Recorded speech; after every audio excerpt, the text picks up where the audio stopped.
You know, it's funny how sometimes the biggest successes come from the absolute simplest mistakes.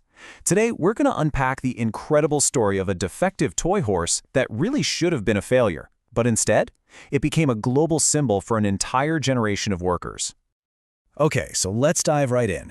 I mean, how does a little plush toy with one sewing mistake become this massive cultural icon? How does it end up capturing the hearts and minds of millions? Well, it all started with a single misplaced stitch. All right, so let's set the scene. Our story kicks off in Yiwu, China, at a toy shop called Happy Sister, which is in this absolutely massive wholesale market. They were gearing up for the Lunar New Year, the year of the horse, and were churning out a brand new festive decoration. So, the idea was super simple. Make a cheerful-looking horse with a big, wide smile to bring good luck for the new year. But what actually rolled off the production line? Yeah, the complete opposite. A horse with this sad, downturned mouth looking totally miserable. And if you look closely, its nostrils kind of look like little teardrops falling down its face. The shop owner, Zhang Huaqing, came out and confirmed it. It wasn't some avant-garde design choice. It was just a simple human error. A worker had literally sewed the smile on upside down, turning it into a frown. She actually thought the whole batch was defective and was even getting ready to offer refunds. Now this is where it gets really fascinating. The irony here is just wow. This little toy was designed from top to bottom to scream prosperity. It's bright red, which is a super lucky color. It's got a little gold bell and collar. And get this, it's literally embroidered with the phrase "money comes quickly." All these symbols of success and happiness paired with this face of utter despair.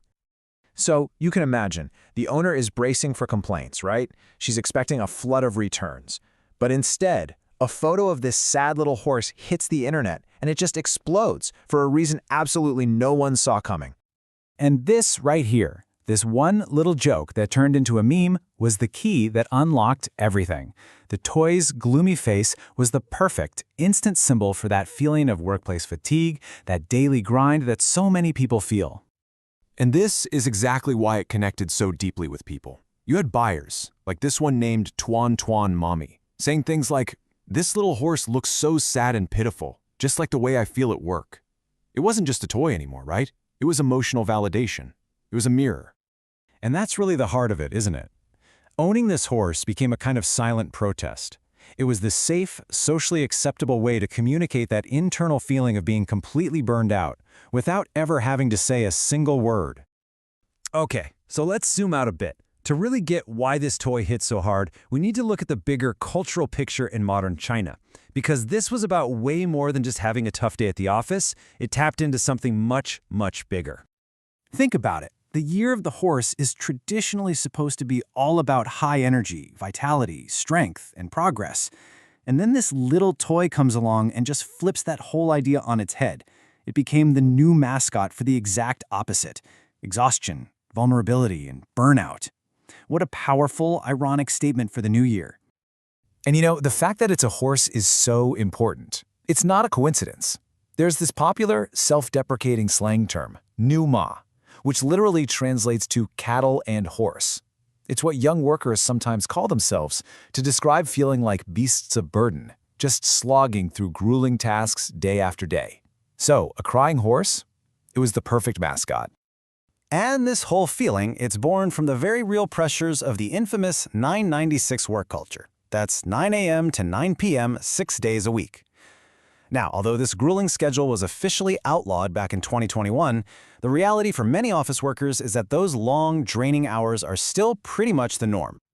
So we have the work culture angle, but that's not the whole story. The crying horse also fits perfectly into this much larger consumer trend that's totally changing our ideas about what makes something desirable in the first place. It's this idea of ugly cute or chomang. Basically, in a world where everything we see online is perfectly curated and polished, we're starting to crave things with flaws. Things that are a little bit sad or a little bit weird feel more authentic, more real, and ultimately, they're way more relatable. Perfection is sterile. Imperfection feels alive. And you can really see the difference when you put it next to something else. You've got characters like Pop Mart's Labu, which were professionally designed to be unconventionally cute collectibles. But the crying horse is different. Its sadness was a genuine accident, and that's what gives it so much more emotional power. It feels earned. So what happens when your factory mistake suddenly becomes a viral sensation? Well, for the business, the commercial impact was immediate. And honestly, it was absolutely mind-blowing. I mean, just look at these numbers. Before all this, the shop was selling maybe 400 of these horse toys a day. Pretty decent. But after the crying version blew up online, they were getting over 15,000 orders a day. Can you even imagine that kind of surge overnight? Now, the factory could have tried to fix the mistake, but what they did instead was pure genius. They embraced it completely. They didn't just meet the demand, they added over 10 new production lines, rushed to get an official patent to protect their accidental design, and immediately started planning a whole new range of merchandise. Keychains, you name it. And this has to be my favorite part of the whole story. In a perfect final twist, the owner, she couldn't figure out which specific worker had made the so-called error. So what did she do? She just gave everyone on the team a bonus. I mean, how cool is that? An individual mistake was transformed into a massive, collective success for everybody. The story of the crying horse just proves that there is this huge, powerful market out there for authenticity. It shows us that in our relentlessly optimistic culture, where we're always told to smile, sometimes the most valuable and relatable feeling is